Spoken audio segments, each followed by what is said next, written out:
Sou a Kathleen Lima Quadros, tenho 37 anos, comecei aos 7 anos de idade e o judô significa praticamente tudo na minha vida, a base das minhas experiências, conhecer o mundo. Comecei no SESI de Ceilândia, mais especificamente toda a minha família é da Ceilândia Sul, e o SESI de Ceilândia oportunizava todas as crianças ali a fazer alguma modalidade. Eu escolhi a natação e eu conheci o judô no caminho da natação. Na época, a gente assistia muito Karate Kids, né? Então, o karatê até chamava atenção por conta do filme, assim. Então, o primeiro impacto foi isso, ver as crianças de kimono e comecei a assistir às aulas, e ali eu me perdi assistindo às aulas. Chegava em cima da hora nas aulas de natação, e meu professor de natação chamou minha atenção, né? Ó, a Kelly tá chegando muito em cima do horário. E minha mãe falou que isso era impossível, que ela me deixava quase uma hora antes ali. E eu comentei para ela que foi porque eu gostava muito de judô. Ela, não tem problema, quer fazer uma aula experimental? Na época a gente não sabia nem se mulher poderia praticar, que não tinha nenhuma ali na aula. E eu falei que queria fazer essa aula experimental. Estou experimentando até hoje, assim. Então, foi amor à primeira vista. Eu comecei judô e natação praticamente aos 7 anos, mas aos 12 anos eu optei só pelo judô. E a minha educação foi sempre isso, fazer as coisas que eu gosto, né? Não tinha isso. Eu tinha meus tios que adorava fazer campeonatos de vôlei ali, então eu via eles fazendo.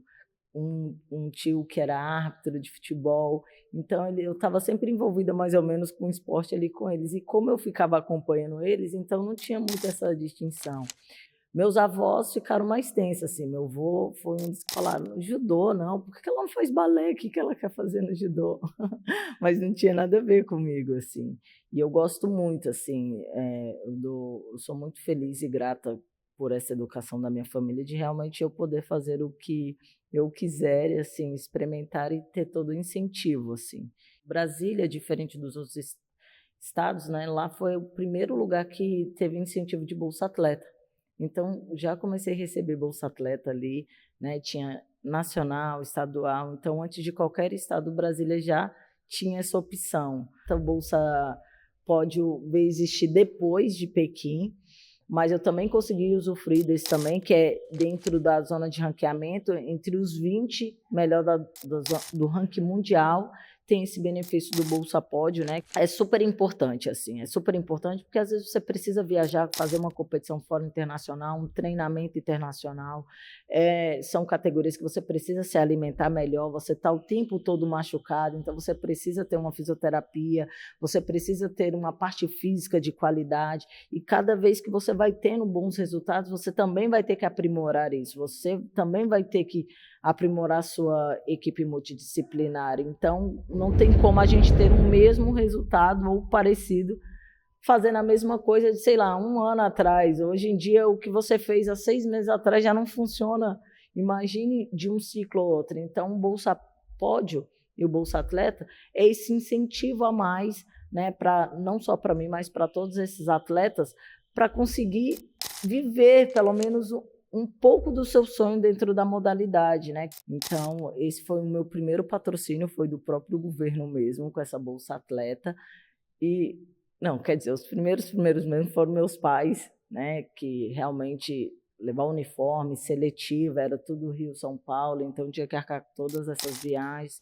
É um esporte que é por categoria de peso, então você tem que ter uma nutricionista, tem bastante impacto, fisioterapia. Então, isso tudo foram meus pais, meus professores, e como qualquer academia pequena é isso, todo mundo se junta e ajuda todo mundo, né? Não é à toa que quando a gente recebia a nossa Bolsa Atleta, todo mundo que recebia a Bolsa Atleta podia ajudar um amigo, sei lá, ou com a passagem ou com alguma coisa para ir para o treinamento. Isso é uma coisa muito legal também que tem, assim, no começo. Primeiro ano a gente não teve proposta de dinheiro, que é totalmente diferente da realidade de hoje, né? Então, a gente foi pela estrutura. Então, lá a gente teria moradia, alimentação, todas as despesas de competições nacionais, faculdade, plano de saúde, tinha toda a estrutura. Então, realmente, os nossos pais gastariam com extra, né? Com o que a gente quisesse, assim. Então, a República do Minas era excelente, tipo, a gente chegava um pão quentinho todo dia, 7 horas da manhã, então era todas as refeições mesmo. Tinha um lanche da tarde que também chegava lá fresquinho também. E fora a faculdade, que foi uma das coisas que meus pais exigiram. Não, tudo bem, pode ir, mas vai ter que estudar. Então, juntou o útil ao agradável. Lá me daria tanto a bolsa de estudo, que foi até na Faculdade Pitágoras que eu iniciei meus estudos. Depois a gente foi para a UniBH, porque é muita parceria entre o clube, né? E eu tinha tudo ali que me permitia sonhar ser uma atleta internacional e futura atleta olímpica também. Eu tinha me preparado muito para o campeonato mundial, né? Fiquei em 7º nesse campeonato mundial. Fiz a seletiva para participar da seletiva olímpica, não ganhei essa seletiva olímpica na primeira etapa, que antes era dividida em algumas etapas, pegava os melhores das competições nacionais, fazia uma seletiva, tipo campeão brasileiro, campeão do Troféu Brasil, campeão do Sub-23, na época tinha o campeão do Sub-26, fazia um contra todos e ali tirava 2 para fazer uma seletiva olímpica. E aí eu perdi nesse processo dessa primeira seletiva, só que a seletiva olímpica ia acontecer em Belo Horizonte, onde eu treinava. E aí a Camila Minakawa, que era uma menina do Paraná, ela estava classificada, não foi, porque foi bem na época do Universiade. Ela preferiu lutar no Universiade porque a faculdade ajudava muito. Tentaram chamar uma segunda sênior, que foi a Mariana Barros, que também estava operada. Eles, vamos colocar titular júnior. E eu já estava lá. Fiz essa seletiva olímpica, fiz final com a Daniela Zangrande, saí em 2º. E naquela época não tinha um circuito internacional, não tinha ranking internacional. Então, o Brasil levava 2 atletas para 2 competições, cada um fazia 2, e quem fosse o melhor dessas competições internacionais era o titular daquele ano, né? E foi isso que aconteceu. Eu fui para Paris e Áustria, e fiquei em 5º em Paris, mas assim, peguei lutas excelentes, assim, peguei a campeã mundial, peguei a campeã olímpica, ganhei e perdi a disputa de bronze para uma japonesa que também estava ganhando, mas assim, fui pega no chão. Então fiz uma luta excepcional. Áustria, fiquei em 3º, e a Daniela Zangrando, que era a titular, foi para a Alemanha e Polônia e não passou da primeira luta. Então garanti a minha vaga ali. Mas como eu era uma atleta de 20 anos, eu pensei, eu vou continuar treinando, vai que o pessoal inventa uma seletiva, alguma coisa. Então, mesmo já sabendo que a vaga, pelos critérios, era minha, eu ainda não estava acreditando enquanto não saísse essa escalação. Então, fiquei treinando como se não tivesse com a vaga. Continuei treinando para qualquer imprevisto que pudesse acontecer. Vou estar pronta. E dia 11 de agosto... eu estava embarcando para Pequim, assim, parecia que eu estava indo para Disneylândia, não sei, parecia que eu assim, estava indo para um parque de diversão, né, que era a fase da qual eu me sentia, assim. Então, eu não sabia a hora de chegar lá, de ver, e tive esse privilégio de vivenciar a Vila Olímpica todinha. A gente ficou do início ao fim na Vila Olímpica, né? Fizemos uma aclimatação no Japão de 1 mês e, faltando 5 dias, fomos para a Vila Olímpica. Então, foi bem divertido assim, para mim. Eu me senti abençoada, iluminada. Quando o pessoal foi entregar as chaves, a técnica falava, a chave está boa. Quando foi entregar a minha, ela não falou nada. Eu pensei, ué, que a chave estava duríssima. Mas eu olhei para a minha chave e eu amei minha chave. Porque era isso mesmo que eu queria, lutar com essas campeãs mundiais, medalhista em Olimpíada.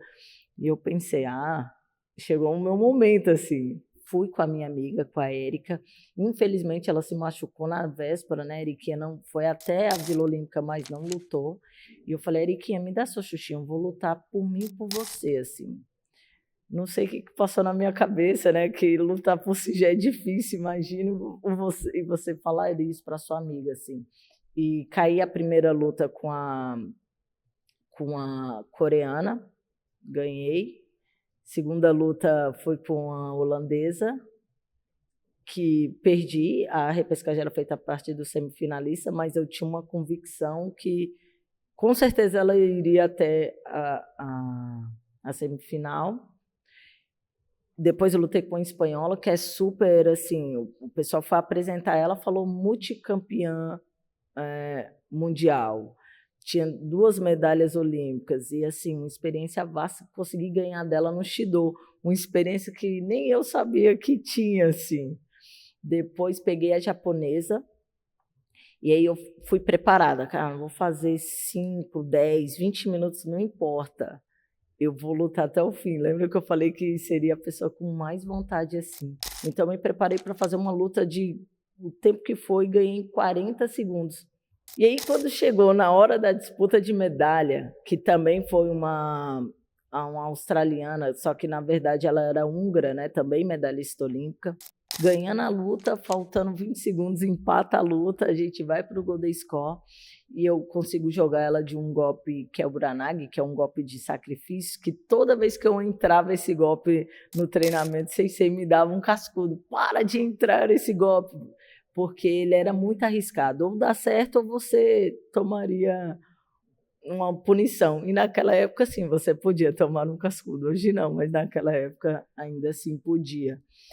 E assim, e quando eu acertei esse golpe que eu ganho, eu tinha total certeza que eu joguei, né? E eu olho para os árbitros, olho para o pessoal do Brasil, tá todo mundo assim, sem saber o que aconteceu. Então, eu ganhei esse bronze, então, com a aparência assim, de séria, até o pessoal falou olho gelado, né? Frieza, mas não era. Eu vivi uma sensação de sonho naquele momento ali. E aí eu pensei, será que isso é real? Será que agora eu já posso comemorar? Então, eu fiquei muito feliz, ainda sem noção nenhuma de... Tinha acabado de me tornar a primeira mulher a conquistar uma medalha olímpica em esportes individuais. Eu subi no pódio, durou uns 30 segundos que eu vi tudo que eu tinha errado, porque eu mais perdi do que ganhei ali para chegar ali. E aqueles erros fizeram total sentido para chegar naquele momento e trazer aquela medalha inédita para a equipe feminina que a gente estava precisando muito, assim. Foram disputados cinco Jogos Olímpicos, assim. Fui nessa para Pequim, não fui para de Londres, que foi a Olimpíada seguida, né? Que acredito que poucos atletas que foram para uma Olimpíada medalhista e não ir para outra, isso é quase insano de acontecer. Sempre fui cobrada por ser medalhista olímpica. Um resultado, eu não podia perder no Brasil, eu não podia perder competições que, teoricamente, para as pessoas não seria tão forte. Então, passei por muitos desafios e isso me gerou algumas lesões também. E numa categoria extremamente disputada. Então, não fui para Londres, mas eu ainda tinha aquele sonho em mente que eu ia para mais uma Olimpíada. Eu não sabia qual, mas que eu ia continuar treinando e ia. Não fui para 2016, pensei, no Brasil que eu não vou ficar, imagina eu ter que repetir para várias pessoas, que todo mundo me vê, por que você não está na Olimpíada? Eu falei, vou viajar. Só que muitas coisas acontecem na minha vida, assim, e são incríveis. Fui convidada para ser comentarista no Sport TV nessa Olimpíada e rapidinho a minha chave virou. Eu queria ter medalha no dia que eu estava comentando ali. O sonho de ir para mais uma Olimpíada ainda sempre existiu em mim e foi quando eu resolvi fazer uma troca de clube, né? Eu já estava 11 anos no Minas Tênis Clube e aí foi quando surgiu essa oportunidade de vir para a Sojipa, que tive essa iniciativa de vir aqui. Oi, Cicei Kiko, tudo bom? E visando realmente alcançar saltos maiores, assim, né? Eu não estava satisfeita ainda, eu ainda assim, esse sonho de para mais Olimpíada que eu tinha sentido em 30 segundos que eu desci do pódio lá em 2008, ainda vivia muito assim vivo dentro de mim e vim para cá com 29 anos, né? Com 29 e 30, pessoal, numa época que também o pessoal entendia que mulher com 28 anos já deu, né? Já tentava fazer essa renovação forçada mesmo, assim. E aí eu fiquei muito feliz de vir para um clube que nem o da Sojipa, porque também acreditou no meu potencial, sabia que a gente poderia muito construir essa medalha olímpica, ir para essa Olimpíada tão sonhada, e assim, fomos para 2, assim, foi incrível. Uma coisa que eu sempre procuro ser nesse espelho é levar esse otimismo, assim, da diversidade, que eu aprendi muito dentro do esporte. O judô se chama caminho suave, né, o caminho da suavidade é justamente por isso, não é que a gente vai encontrar um mar de rosas, mas é que a gente vai aprender a lidar com a diversidade com mais otimismo, e isso tem tudo a ver comigo, com a minha carreira, né, quem me vê sorrindo aqui, contando as coisas com muita alegria, mal sabe os processos que a gente teve que enfrentar, né, a abrir mão do convívio familiar, as lutas diárias que você precisa ter, lutar, fazer aquilo sozinho, cair, levantar, né? Então, o que eu mais busco de deixar de espelho é isso, que as pessoas façam o que querem, acreditem na sua intuição. O que é na sua intuição? É acreditar no ser raro que é você, no seu ser único, assim, e potencializar ele ao máximo, assim. Lembra que eu falei que tem muitos atletas que pode ser mais forte, mais técnico, isso existe em qualquer área, mas ninguém vai ser tão bom quanto você colocar o seu melhor na potência mais alta que puder. Então é esse espelho que eu quero colocar, né? E essa coragem de viver inacreditável, que é o seu mesmo.